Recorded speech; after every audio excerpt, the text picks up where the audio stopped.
ওকে, আমরা যে বই সামারি করব সেটা হচ্ছে fooled by randomness by Nassim Taleb. Investment দুনিয়ায় সবথেকে সেরা কয়েকটা বইয়ের মধ্যে এই বইটাকে ধরা হয়। যে কোনো বড় বড় ইনভেস্টার যারা কয়েক হাজার কোটি টাকা বানাইছে, তাদের যদি রেকমেন্ডেড লিস্টে বলা হয় যে এই বইটা অতি অবশ্যই পড়বা, তার মধ্যে এই ফুল বাই র্যান্ডমনেস। তো এই বইয়ের কন্টেন্টে এরকম কী আছে যে সবাই বলে পড়বা পড়বা পড়বা, সেটাই আজকে আমরা দেখব। এই বইয়ের প্রথম পার্টটা ডিসকাস করে স্কিউনেস এসিমেট্রি ইন্ডাকশন নিয়ে। মানে এই জিনিসগুলো কী, কারণ এই জিনিসগুলো বোঝার জন্য আমরা একটা গল্পের মাধ্যমে ব্যাপারটা শুরু করি।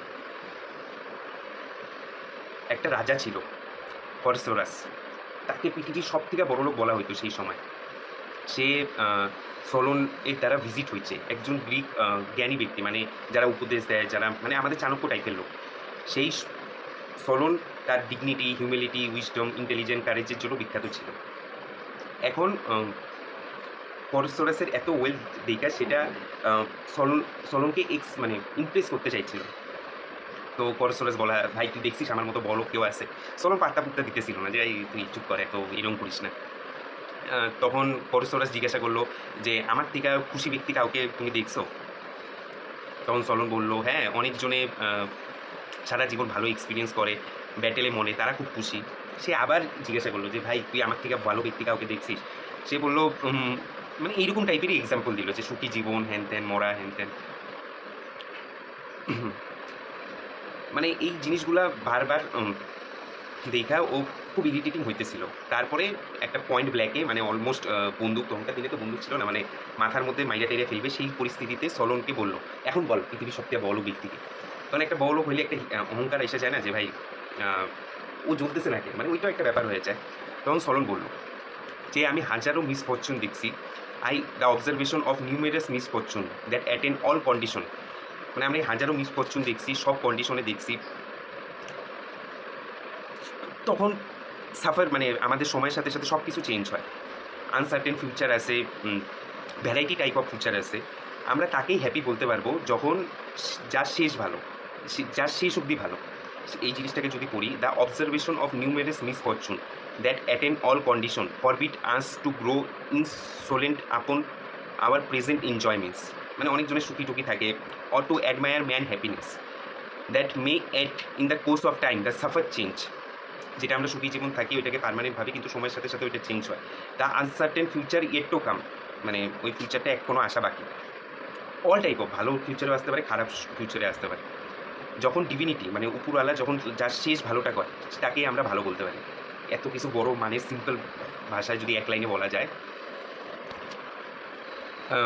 ইট is not over until is over. Okay, তো ভাগ্য সবসময় চেঞ্জ হয়, আমাদের পাল্টায় যায়। এই বইটাতে বলা হয়েছে যে গডনেস ফরচুনা, জুপিটার প্রথম বোন। যেমন আমাদের লক্ষ্মী বলা হয়, লক্ষ্মী স্থির না চঞ্চল, তেমনি গ্রিক দেবতাদের মধ্যে ফরচুনা, ওই যে ফরচুন ম্যাগাজিন যার থেকে না বলছে, মানে সে বারবার গেম খেলে আমাদের সাথে, লাইফের সাথে। তো এই প্রথম সেকশনটা ওই ব্যাপার নিয়েই আলোচনা করে। যেমন যাদের খুব তাড়াতাড়ি আনএক্সপেক্টেড জিনিস আসে, সেটা আবার খুব তাড়াতাড়ি চইলাও যায়।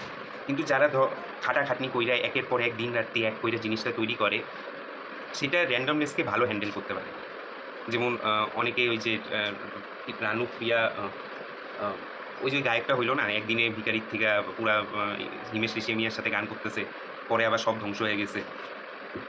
তো সলন যেহেতু জ্ঞানী ব্যক্তি ছিল, সে বুঝছিল যে একটা প্রবলেম আছে আমাদের স্যাম্পল সাইজের সাথে, ইন্ডাকশনের সাথে, স্কিউনেসের সাথে। এটা ম্যাটার করে না কি কত সাকসেস হইতেছে, যদি এমন একটা কোনো ফেলিয়ার আইসে যায় যেটা আর সে রিকভার করতে পারতেছে না, তাহলে সব শেষ। এটাই স্কিউনেসের ইস্যু। তো এই প্লটে একটা টুইস্ট, তারপরে সলন চলে গেলেও সেই সময় সিরাস আসে, আইসা সসরাসেরকে পুরা ধ্বংস টংস কইরা দেয়। ও সব টাকা পয়সার, জমি জামা, পৃথিবীর সব থেকে বড়লোক ব্যক্তি জিনিসটা নিয়ে যায়। ও একদম ওর বডি টুডি বাইন্দা একদম আগুনে পুড়াইতে নিছিল। সেই সময় ও চিল্লায় ওঠে, কাইন্দায় ওঠে, চলো তুই ঠিক ছিলিস, ইউ আর রাইট। সিরিয়াস ওকে জিজ্ঞাসা করে যে ব্যাপার কি, সলন কে, তুই রাইট রাইট কেন? তখন সলন আর ওর মধ্যে যে কথাবার্তা হয় যে যার শেষ ভালো, সব ভালো, আমাদের প্রথমে জীবনেই দেখা উচিত না যে কে ভালো আছে না আছে, সেই কথাবার্তা সে সিরিয়াসকে বলে। তো এইটা শুনে সিরিয়াস খুব থট প্রভোকিং আলোচনা হয়। তারপরে তারা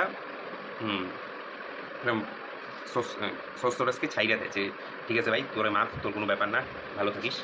চলো, এখন প্রত্যেকটা চ্যাপ্টারে এই গল্পটাই আসবে যে সলনকে বুঝাইছিল, সলনের অহংকার ছিল, কীভাবে কী রিলেট হয় না হয়, এই গল্পটাকেই এক্সপ্লেন হবে প্রত্যেকটা চ্যাপ্টারে। চলো।